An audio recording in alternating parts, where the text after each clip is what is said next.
karşılaşmayı diliyoruz.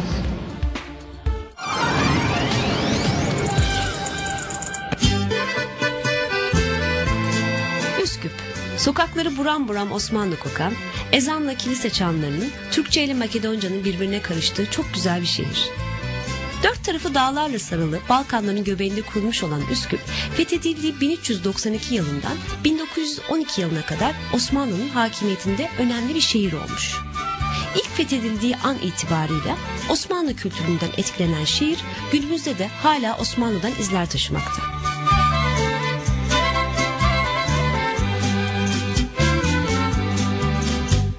Başkentteki ilk durağımız Türk Çarşısı da denilen Üsküp Çarşısı oluyor. Osmanlı'nın en belirgin izleri bu çarşı ve çevresinde görülüyor. Çarşının içerisinde bulunan cami ve tekkeler Osmanlı mimarisinin en güzel örnekleriyle süslü.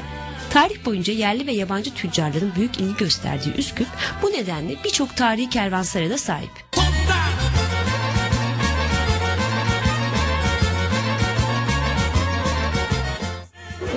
Bir çarşı içerisinde geziyoruz.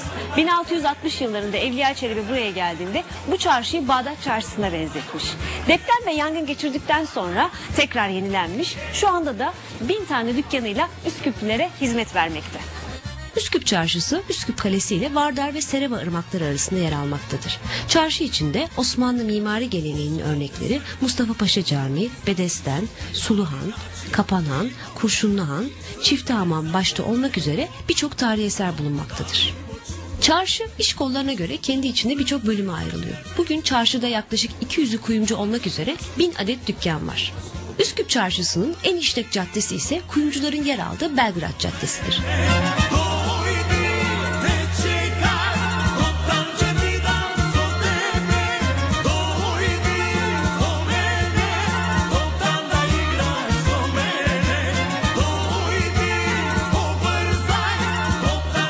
Çarşıdan sonra şehri en iyi görebileceğimiz yerlerden biri olan Üsküp Kalesi'ne çıkıyor ve şehri bu sefer de kuş bakışı olarak izliyoruz.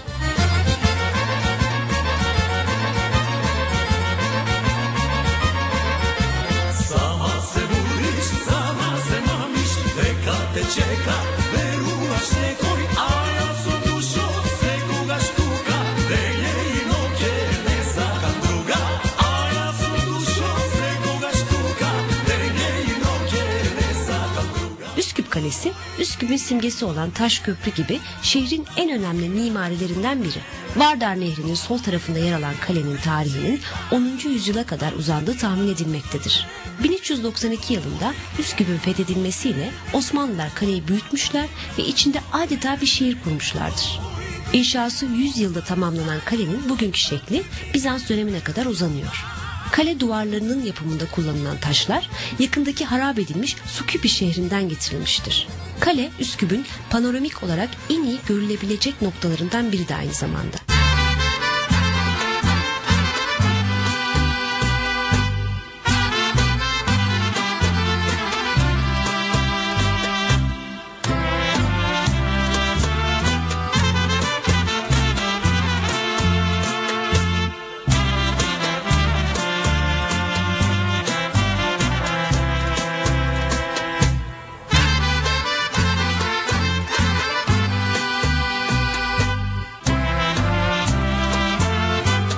Arkeolojik çalışmalar yapılan kaleden ayrılıp Üsküp Çarşısı'nda bulunan Kurşunluhan'a gidiyoruz.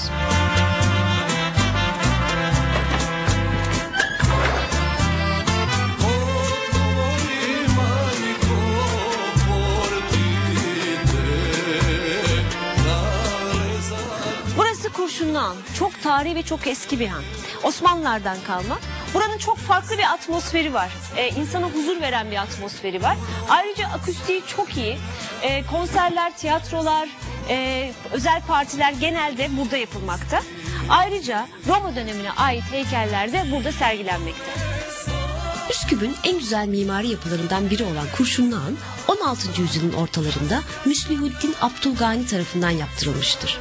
Ne zaman inşa edildiği konusunda kaynaklarda kesin bir ize rastlamak mümkün olmasa da Kurşunluhan kaynaklarda 1549-1550 yılında resmilik kazandığı için bu tarihten önce inşasının bittiği tahmin edilmektedir.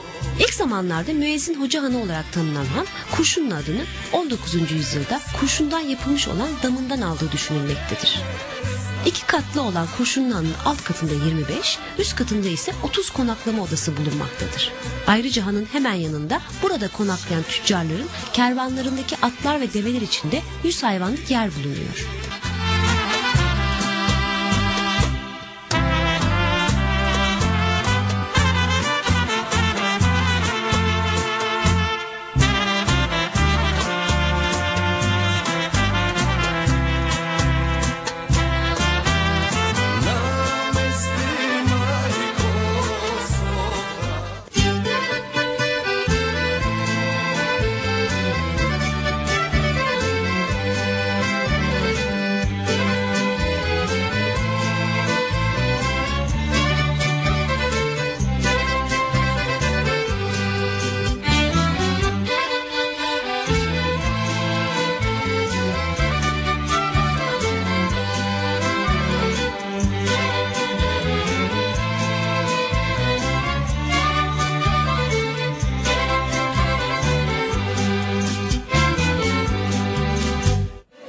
Üsküp yapan Osmanlı eserlerinden en önemlisi Vardar Nehri üzerinde şehrin 2 farklı yakasını birbirine bağlayan taş köprüdür.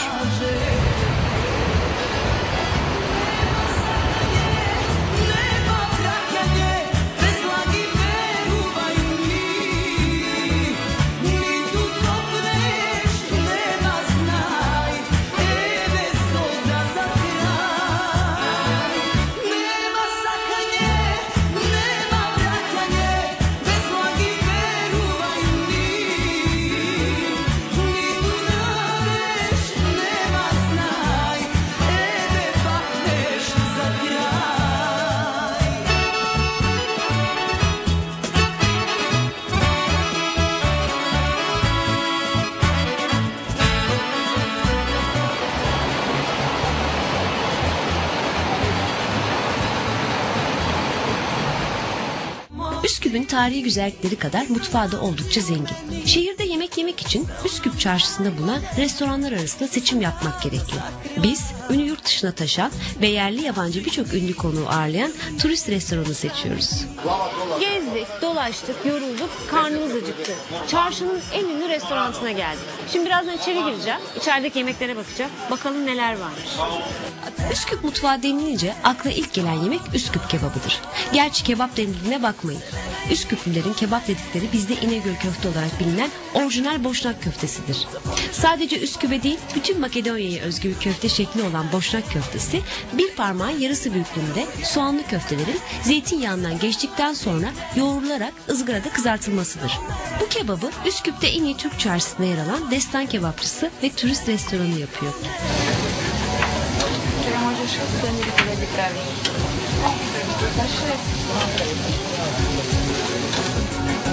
Turist restoranında denenmesi gereken bir başka spesiyel ise üzerinde ızgara köfteyle servis edilen güveçte kuru fasulye. Harika.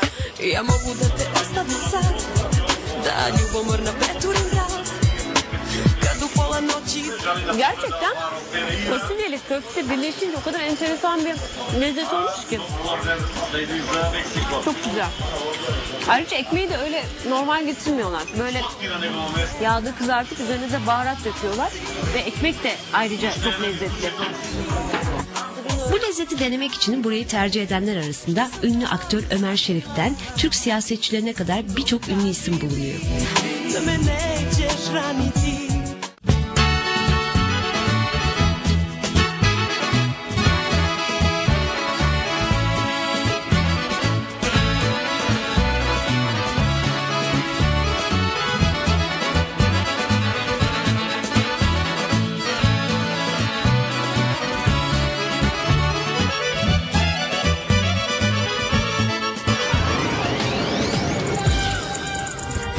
Üsküp gezimizi bitirdikten sonra Makedonya'nın ünlü tatil beldesi Ohri'ye doğru yola çıkıyoruz. Üsküp'e 170 kilometre mesafede bulunan Ohri'ye arabayla yaklaşık 3 saat süren keyifli bir yolculuktan sonra varıyoruz.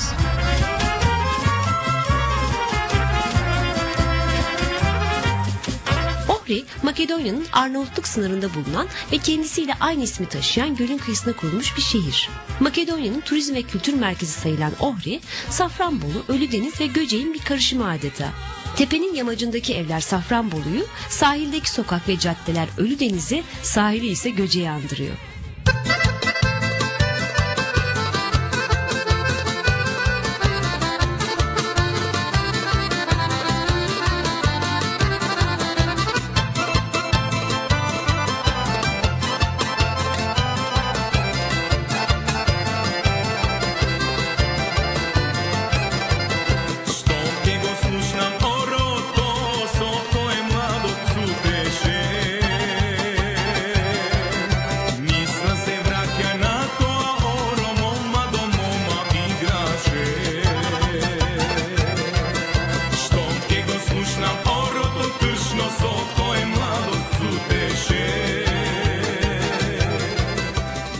Panoramik olarak en güzel 10. ve 11. yüzyılda çarlık yapan Samuil'in kalesinden görülmektedir. Kaleden gördüğümüz manzara 9 dağı aşarak iyi ki Ohri'ye gelmişiz dedirtiyor insana.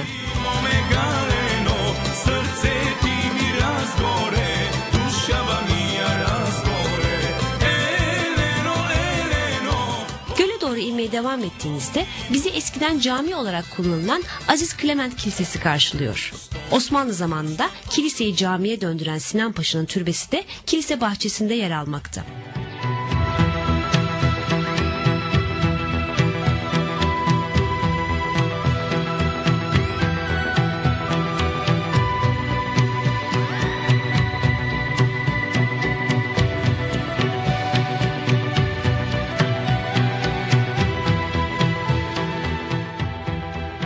Ohri'de 55 binlik nüfusun çoğunluğunu Makedonlar oluşturmaktadır.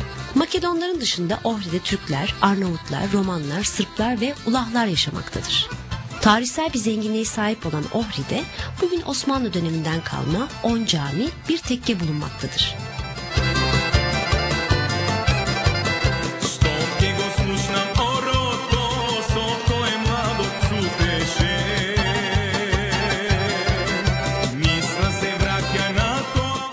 Ohri halkı son derece misafirperver. Şehri adımlarken bir Ohrili kadın bizi kahve içmek için evine davet ediyor. Davetini büyük bir memnuniyetle kabul edip içeri giriyoruz. Kahvenin yanında bize Evliya Çelebi'nin seyahatnamesinde bahsettiği Ohri'nin ünlü kiraz ve eriğinden ikram ediliyor.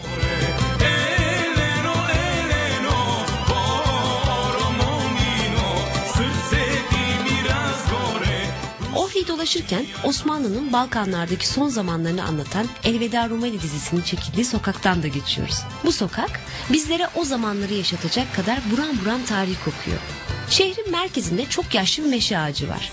Beton kaplamalarla birleşmiş enteresan bir görüntü arz eden bu ağacın tam yaşı kimse tarafından bilinmiyor.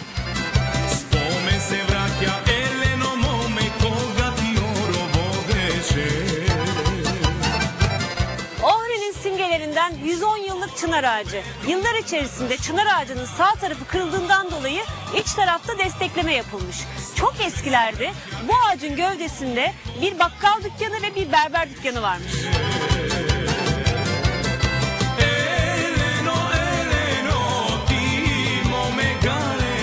Ohri'ye güzellik katan Ohri Gölü deniz seviyesinden 695 metre yükseklikte yer alıyor. 289 metre derinliği ile Balkanların bu en derin gölünün alabalığı ise çok ünlü ve inanılmaz lezzetli.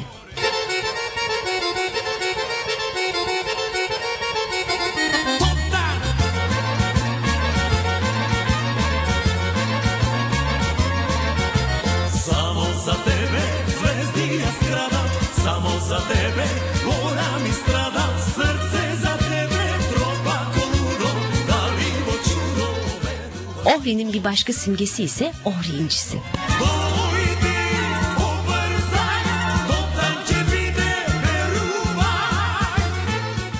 Burada çok farklı takılar var. Özellikle inciler dikkatimi çekti. Normal incilerden biraz farklı, daha parlak. İşte bu sanırım sedef.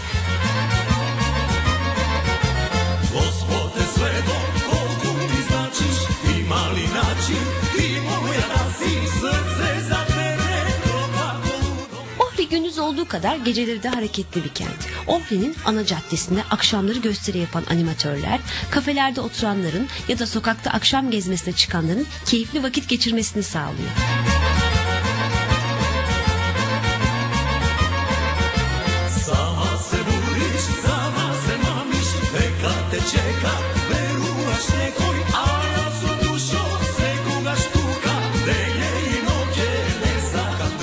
Üsküp gezimizi burada bitirip İstanbul'a dönmek için yola çıkıyoruz. Üsküp havaalanına giderken yolumuzun üzerindeki Tetova'ya da uğramadan gitmek olmaz diyerek ülkemizde kalkan denen olarak bilinen Tetova'daki ünlü Alacalı Camii'yi görmek istiyoruz. Paşa Camii adıyla da bilinen Alacalı Camii, Tetova'nın eski kısmında Köpüklü Nehri'nin yanında bulunuyor. 1495 yılında Hurşide ve Mensure Hanım adlarında iki kız kardeş tarafından yaptırılan cami, 1833 yılında zamanın meşhur muhafızlarından Recep Paşa'nın oğlu Abdurrahman Paşa tarafından yeniden inşa edilerek genişletilmiştir.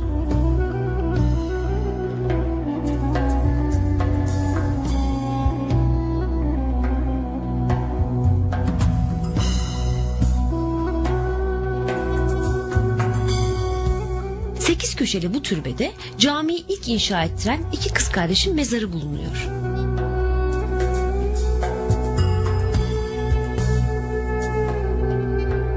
Caminin hemen yanında ise abdest almak ve civardakilerin su ihtiyacını karşılamak için kullanılan bir şadırvan bulunuyor. Caminin sağ tarafında oyulmuş taştan yapılan klasik bir minare bulunuyor. Caminin iç bölümünde ve duvarların dış kısmında Osmanlı Türk barok sanatına ait müthiş bir resim dekorasyonu hakim. Bu canlı ve yoğun dekorasyonda geometrik ve bitkisel motiflerin yanı sıra bina tasvirleri ve natürmortlar da var. Resimlerle donanmış duvarlar camiye göz kamaştırıcı bir güzellik kazandırıyor. Mermerden oluşan mihrap ve minber de barok üslubuyla yapılmış.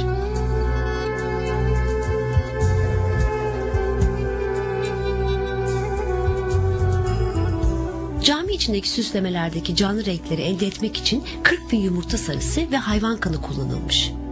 Bu caminin bir benzeri de Bosna Hersek'in Foça kentinde yer almaktadır. Ancak bu cami Bosna Hersek Savaşı'nda Sırplar tarafından yıkılınca Alacalı Cami tek örnek olarak kalmıştır.